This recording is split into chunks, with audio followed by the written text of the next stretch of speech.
Šauniojo kareivio Šveiko nuotykiai pasaulinėme kare. Trečioji serija Šveikas tarnauja pasiuntiniu. Pagal Jaroslavo Hašeko romaną.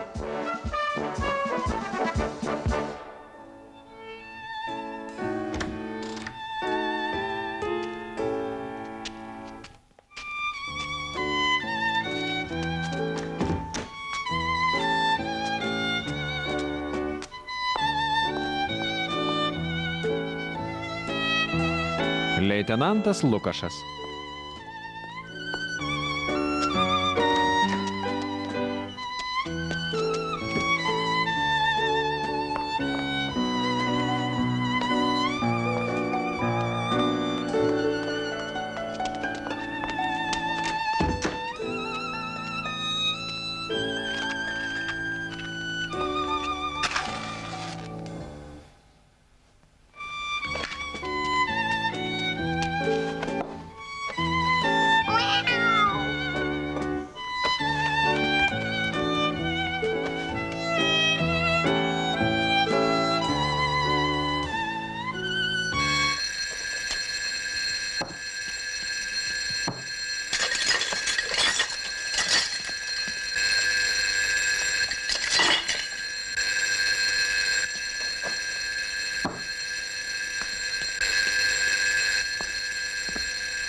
Drįstu pranešti vyresnysis leitenantė, kad esu tas Šveikas, kurį kapelionas pralošė kortom. Jūs rekomendavo karo kapelionas Kacas. Tikiu, kad nepadarysite jam gėdos. Aš reikalauju, kad visada sakytumėte tiesą ir neprieštaraudamas vykdytumėte visus mano įsakymus, net jei to daryti nenorėtumėte. Kur jūs žiūrite? Drįstu pranešti vyresnysis leitenantė, kad šita kanarėlė yra iš Harco. Karo kapelionas jūs apibūdino kaip visišką idiotą. Ir manau, kad jis neklydo. Neklydo. Dėl šios priežasties iš pulko mus atleido dviese. Mane ir dar vieną. Poną kapitoną. Vardu von Kaunicas. Taip. Pas mane turi būti tvarka, švara. Draudžiama man meluoti, suprantate? Drįstu pranešti, kad suprantu. Nieko nėra blogiau už melagį. Kai pradedate meluoti, jums galas. Taip, taip. Šiandien einu į tarnybą. Grįšiu tik naktį. Visko pasirūpinkit ir sutvarkykit butą. Mano ankstesnis pasiuntinys buvo niekam tikęs. Šiandien jis kartu su pulku išvyko į pozicijas.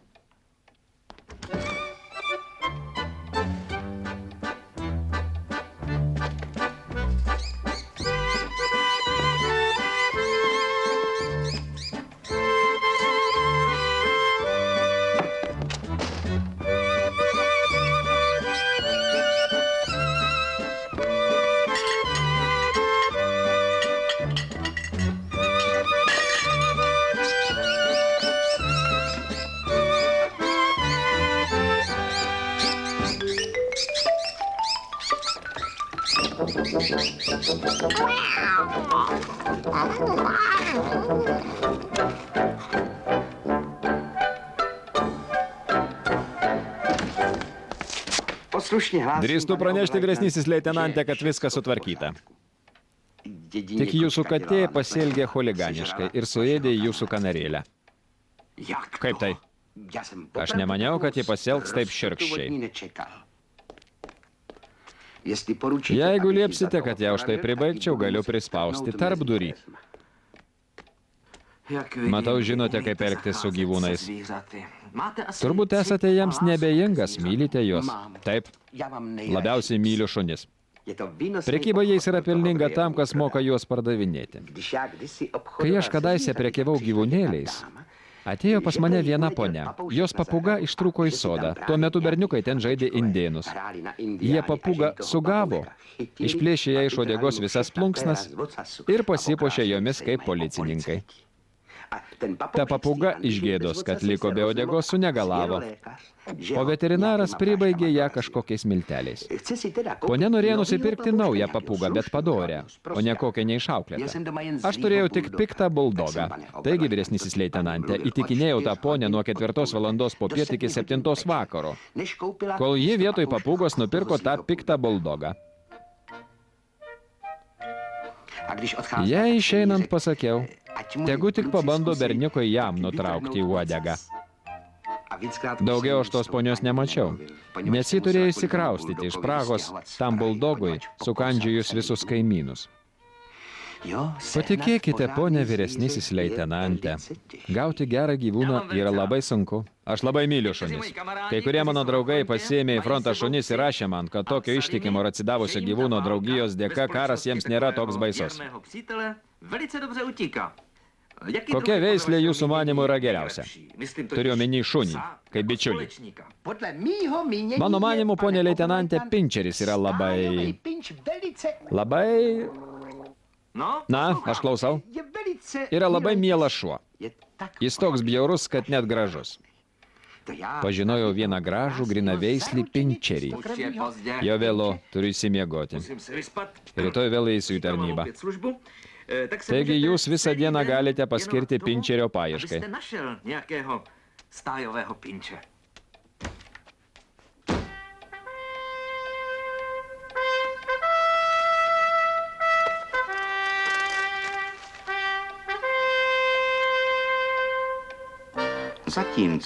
Tuo metu, kai kariuomenė prie Dunajeco ir Rabos upių stovėjo po granatų lietumi, o stambaus kalibro sviediniai užversdavo visas kuopas, Šveikas ruošėsi eiti į pinčerio paieškas, ketindamas patenkinti vyresniojo leitenanto Lukašo norą.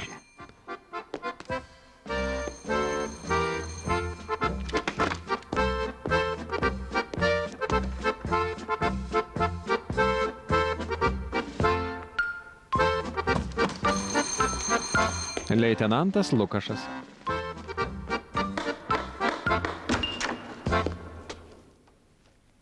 Jo nėra namie.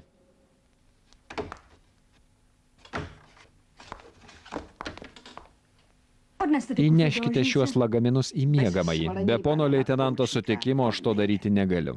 Vyresnysis leitenantas yra tarnyboje ir grįš tik naktį, o aš gavau tik vieną įsakymą – rasti pinčerį. Apie jokius lagaminus ir damą nieko nežinau. Jūs išprotėjote. Aš atvažiavau pas vyresnį leitenantą į svečius. Kol negavau vyresniojo leitenanto įsakymo, nieko nežinau. Man iš tiesų gaila, kad kalbu su jumis tokiu tonu, bet karo tarnyboje turi būti tvarka. Jūsgi pati suprantate, kad negalite čia likti, nes man patikėta prižiūrėti visą butą ir aš esu atsakingas už kiekvieną smulkmeną.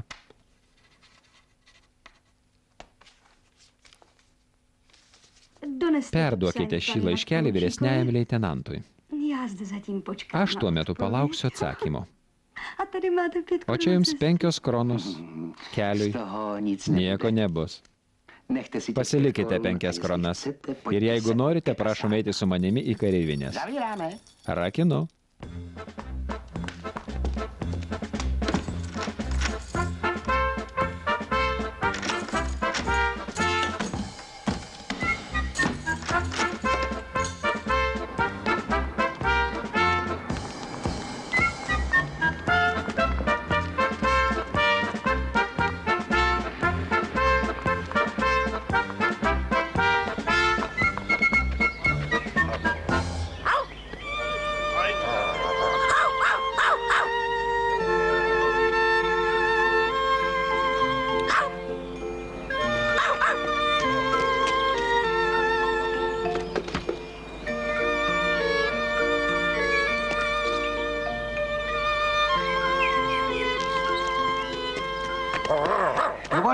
Dovanokite, panelė. Kaip praeiti į Žižkovą? Aš ne vietinis, jūs taip pat ne iš Prahos. Aš iš Vodnenų. Tai esame beveik kaimynai. Aš iš Protivino. Ar jūs tik ne Jarešas? Taip. Čia jūsų šuo? To je náš, já sloužím u pana Taip, jis mūsų. Aš tarnauju pas poną pulkininką. O ką labiausiai ėda? Turiu omeny jūsų šunį. Ne kiekvienas šuo viską ėda. Jatra. Kepenis. Vařená jatra. Virtas kepenis. Karvės ar kiaulės? No to je můj. Jam vis tiek. Šveiko kraštietė palaikė paskutinį klausimą nevykusių bandymų papokštauti. Paskui pasakė Šveikui, kad kas vakarą 6 su šunim eina pasivaikščioti. Šveikas jai suteikė daug vilčių, kad ateis 6 ir išėjo.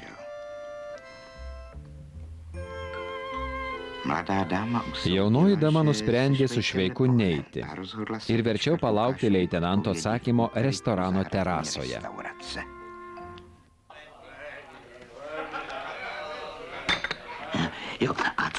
O ką ėda?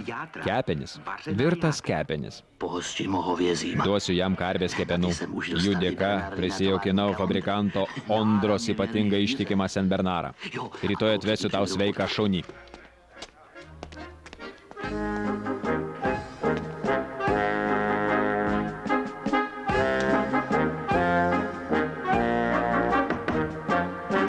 Prašom.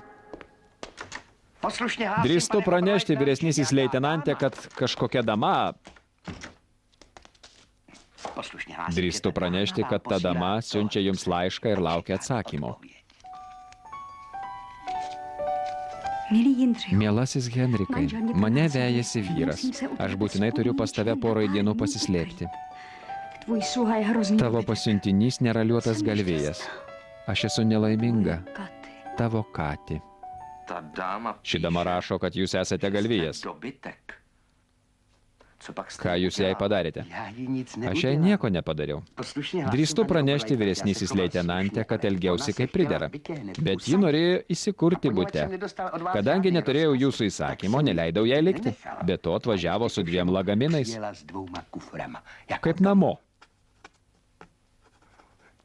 Sunkus atvejis. Perduokite šį laišką gerbiamai poniai. Įsakau jums elgti su ją pagarbiai ir vykdyti visus jos norus, kurie yra lygiaverčiai įsakymams. Štai jums 100 kronų, už kurias vėliau atsiskaitysit. Užsakykite jai pietus ir vakarienę. Ir nupirkite 3 butelius vyno ir dėžutę Memfio cigarečių. Kol kas viskas. Galite eiti.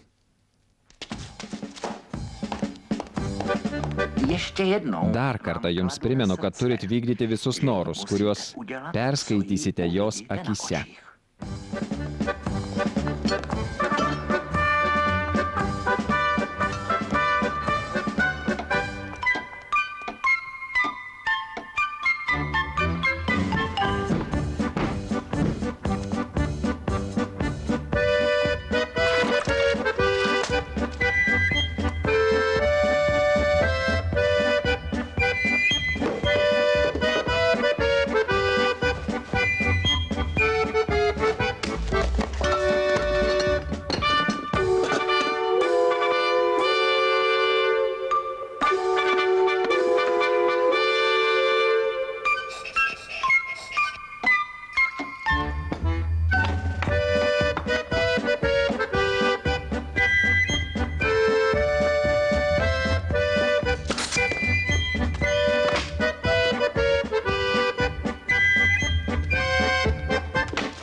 Čekas.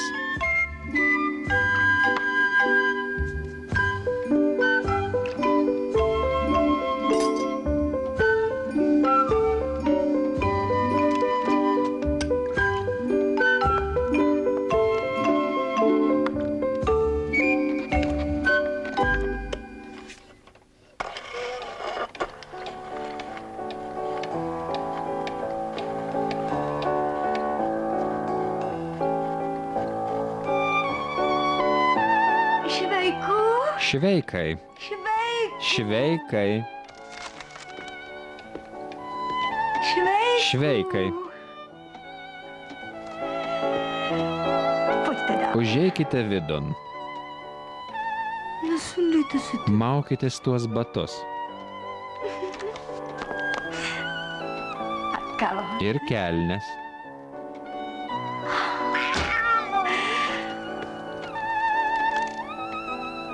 ukažtas. Parodykit.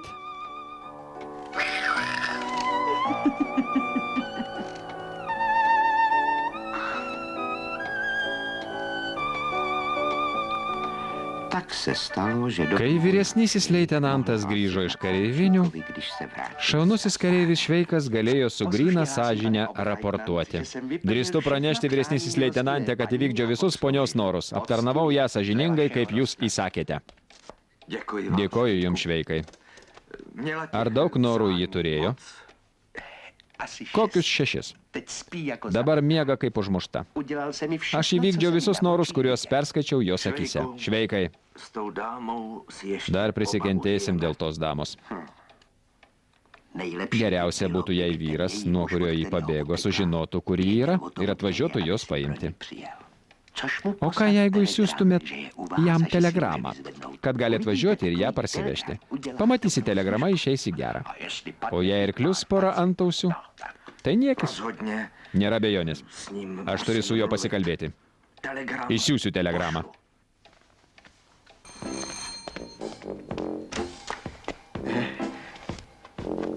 Mano vardas Vendleris. Malonu, vyresnysis leitenantas Lukašas.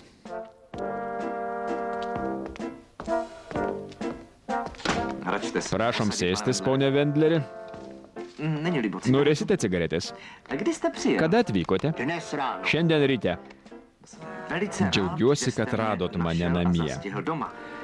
Nes popiet visada einu į kareivines, o naktį turiu tarnybą. Kadangi butas visą dieną tuščias, galėjau poniai pasiūlyti viešnagę. Niekas čia jos netrukdo. Kati yra keista moteris. Vyresnysis leitenantė, leiskite man padėkoti už viską, ką jai padarėte. Nei iš šio, nei iš to užsimanė gydytis nervus. Kati. Štai ji. Karas smarkiai pakenkė apynių prekybai, bet aš manau, kad tai netruks ilgai. Jį iškrečiata jau nebe pirmą kartą, pernai išvažiavo su vienu rėmėju, suradau ją net Zagrebe. Pasinaudojęs tą progą, su vietos alaus gamykla sudariau sutartį 600 maišų apynių. Ką darysim su mano lagaminais? Jų atvažiuos, Kati. Jeigu nori ko nors nusipirkti, dabar tinkamiausias laikas. Traukinys išvyksta po 2:20. Pone leitenantė, noriu jūs užtikrinti, kad mes abu esam jums labai dėkingi už jūsų vašingumą. Jeigu neduok Dieve jūs kare sužeistų, atvažiuokite pas mus ilsėtis. Rūpestingai jūs slaugysime.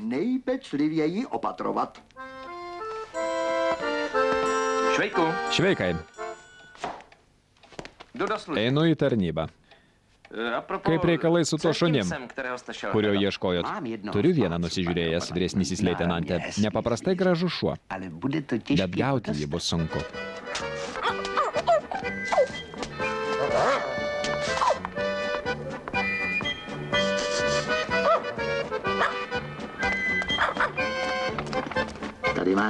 Štai kepenų likučiai. Gulėt. Pakeliui šuo išdarinėjo stebuklus. Beje, Fukso rašymų reikmenų krautuvėje nupirkau švarų genealogijos blanką. Šveikai turi jį padirbti. Tėvas Arnheimas von Karlsbergas, motina Emma von Trautensdorf.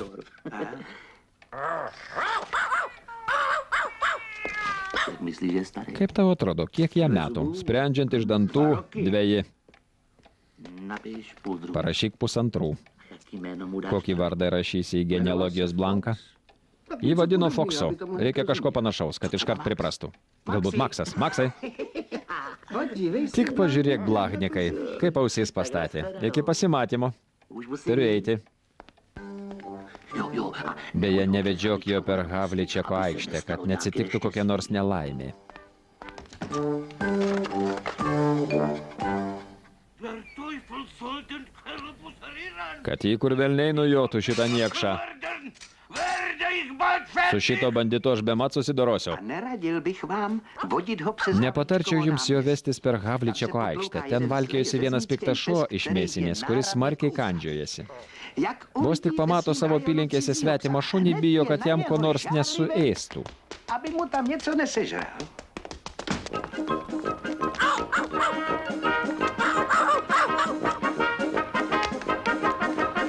Tabakas.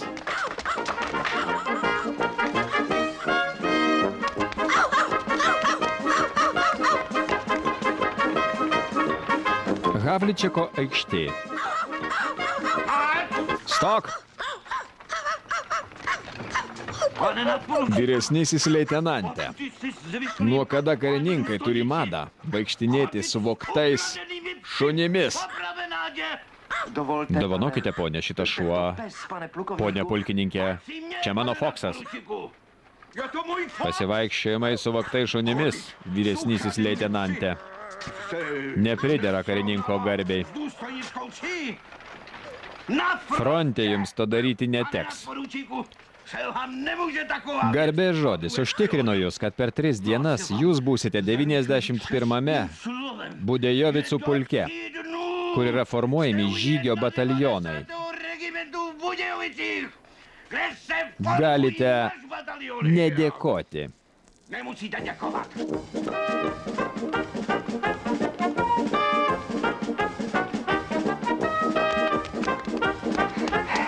Ką aš padarysiu tam šveikui?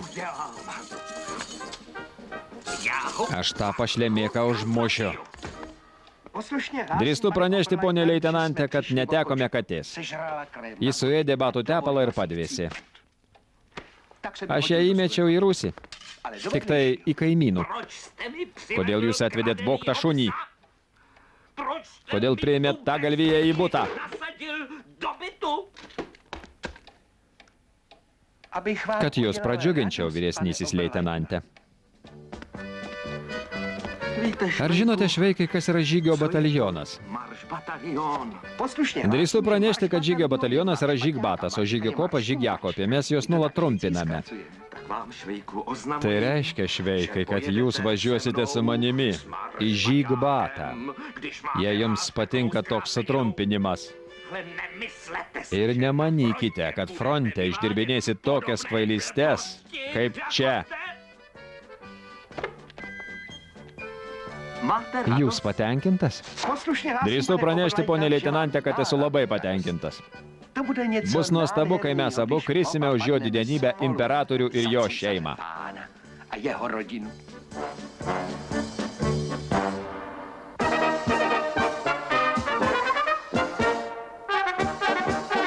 Tekstą vertė Inga Simonova, skaitė Giedrius Arbačiauskas. Įgarsinta Lietuvos televizijoje.